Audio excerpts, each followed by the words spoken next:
Why you girls give those guys a chance, but not me? You will finally see that I am, in truth, the superior one. The true alpha male. Elliot could not understand why he could not get a girlfriend. He drove a nice car, wore designer clothes, and was fairly attractive. So what was it about him that just seemed to turn women off? It all has to come to this. Tomorrow is the day of retribution. The day in which I will have my revenge against humanity, against all of you. For the last 8 years of my life, ever since I've hit puberty, I've been forced to endure an existence of loneliness, rejection, and unfulfilled desires, all because girls have never been attracted to me. This is the case of Elliot Rodger, the virgin incel boy that murdered after being rejected. Born on July 24, 1991 in London, Elliot Rodger had a pretty comfortable and privileged childhood. Being the firstborn son of the famous film director Peter Rogers and his Malaysian Chinese wife, Lee Chin, Elliot enjoyed pretty much everything that money could offer. Expensive toys, exclusive parties, and vacations abroad. In fact, according to his manifesto, My Twisted Life, he had traveled to 6 countries by the time he was 4 years old. Elliot described his early childhood as a time of discovery, excitement, and fun. So what could have turned him into the cold-blooded killer that he would later become? When Elliot was 5 years old, his family decided to relocate to Los Angeles for his father's job, and that's where things started to change. The first blow came shortly after Elliot's 7th birthday, when he learned that his parents were getting a divorce. He said in his manifesto that he was shocked, outraged, and overwhelmed by the news. Elliot's perfect life had changed, and that was just the beginning. A few months after the divorce, Elliot's father, Roger, bought a home for a woman, Soimaya, a Moroccan actress who would later become Elliot's stepmother. Elliot wrote that although he did not get along with his new stepmom, he admired the fact that his father was able to get a girlfriend so soon after his divorce. From a young age, Elliot was obsessed with his appearance and desperately wanted to fit in with the cool kids in the private schools that he attended. However, he felt inferior to them because they seemed taller and stronger than him. He also resented the fact that he was mixed-raced instead of fully white like the kids he envied. In his quest to fit in, he tried bleaching his hair blonde and changing his uncool clothes, but still, his shyness and insecurities made it difficult for him to make friends. The feelings of jealousy, envy, and rage started to develop from this point, and they would dominate his entire life, leading him to commit the most horrible crime. When Elliot went to high school, he thought that maybe things would improve and he could at least have a thriving social life. But that did not happen. Instead, he became a target of bullies who saw him as a weird loner. He mentioned several incidents that happened to him while in high school in his manifesto, such as food being thrown at him and being pushed into lockers. He actually had to transfer to 3 different high schools before he finally graduated in 2009. By this time, he was even more isolated and lonely and spent his time playing online games such as World of Warcraft, which would dominate most of his teenage years. Around this time, Elliot had started believing that getting a beautiful blonde girlfriend was the only way to make himself appear cool and superior to everyone else. This became an insane obsession, especially since he believed that all the boys his age were hooking up with girls, while he remained a kissless virgin.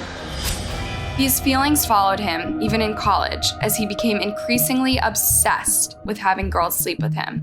He tried changing his appearance to make himself more appealing to the girls by wearing designer clothes and buying a new BMW, but still, he remained lonely and miserable. In his mid-teens, Elliot had started a YouTube channel called Elliot Rodger's Official Blog, where he would lay out all his frustrations about how lonely he was and how nobody liked him. I don't know why you girls are so repulsed by me. It doesn't make sense. I do everything I can to appear attractive to you. I dress nice. I'm sophisticated and magnificent. I have a nice car, a BMW. He called himself the ultimate gentleman and believed it was unfair that beautiful women were choosing inferior men instead of him. He hated women and was extremely envious of young couples. In his manifesto, Elliot talked about an incident in 2011 where he threw coffee on a couple he was jealous of. Why you girls give those guys a chance, but not me? I deserve it more. It's not fair. Every single day I have to be insulted by the sight of guys enjoying girls while I'm all alone. Elliot became convinced that the only way to make beautiful women notice him was to become rich. At the time, his father was facing some financial challenges, and so Elliot tried to get his mom to remarry a rich man. When his mom refused, Elliot thought that the only other way to get rich was to win the lottery. And so he started to obsessively play it and even drove from California to Arizona 4 times to buy Powerball tickets.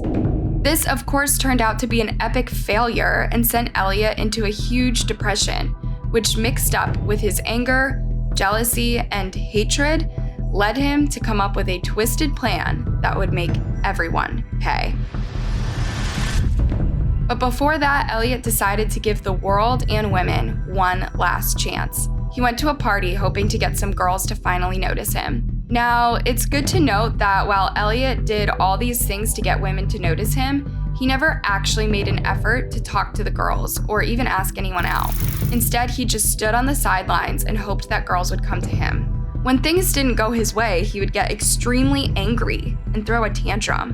Just like what happened at this party, he got extremely drunk and tried pushing some girls off a ledge. However, some guys came and intervened, and Elliot was the one who got pushed instead, and he injured his ankle. When he went to get his sunglasses, he was again beaten up and mocked. That was it. His plan of retribution was now in full gear. They were all going to regret ever rejecting him.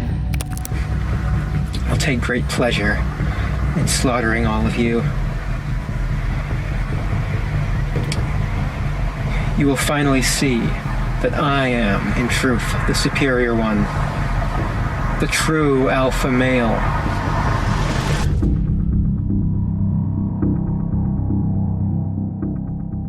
In September 2012, Elliot visited a shooting range to practice firing handguns. In November, he bought his first handgun, a Glock 34 pistol, which he said was efficient and highly accurate. He went on to buy 2 more handguns in early 2013 in preparation for his day of retribution. The attack started on May 23, 2014, when Elliot hacked 3 men to death in his apartment. 2 of the victims were confirmed to be his roommates, Cheng Yan Huang and George Chen, while the 3rd victim, Wei Han Wang, was a friend who was visiting. Elliot had attacked the men separately as they entered the apartment. Police found red stains in the building's hallway, which suggested that 1 or more victims had been attacked before he even got to the apartment. Elliot then tried to clean up the stains using bath towels and paper towels. After the attack, Elliot went to buy a coffee at a nearby coffee shop, and around 8:30 p.m., he was seen working on his laptop in his car, which was in the parking lot of his building. He uploaded his retribution video at 9:17 p.m. and sent his manifesto email to several people at 9:18. One of the people who received the email was Elliot's therapist, and after reading it, he immediately called Elliot's parents, who then called the police. Meanwhile, Elliot had driven over to the Alpha Phi sorority house near UCSB, which is where he believed most of the beautiful blonde girls lived. He knocked on the door and waited a few minutes for someone to open it, so that he could unleash his rampage on them, but no one did. Devastated that his plan had failed, Elliot started firing at 3 female students who were passing by the house. 2 of the students, Veronica Weiss and Katie Cooper, died on the spot, while the other one, Bianca DeCock, was seriously injured. But Elliot did not stop there. He began driving, firing randomly at people and striking others with his car. At Peardall Road, he fired into an unaccompanied coffee shop and several times into a deli. A surveillance video inside the deli captured people scampering away for safety as bullets ripped through the windows. Unfortunately, one university student named Christopher Michael Martinez was hit 7 times and killed. Still, Elliot was not done. Elliot continued his rampage for a while, even exchanging fire with officers who tried to stop him. One of the bullets hit him in the hip, but still did not stop him. The chaos finally stopped at 9:35 p.m. when he crashed his car on a sidewalk after hitting a cyclist. However, when the police went to arrest him, they found him dead with a self-inflicted wound to his head. The entire ordeal had left 6 people dead and 14 others injured, all because some entitled boy felt that women owed him something. What do you think about this case? Let me know your thoughts down in the comment section and be sure to like and subscribe for more.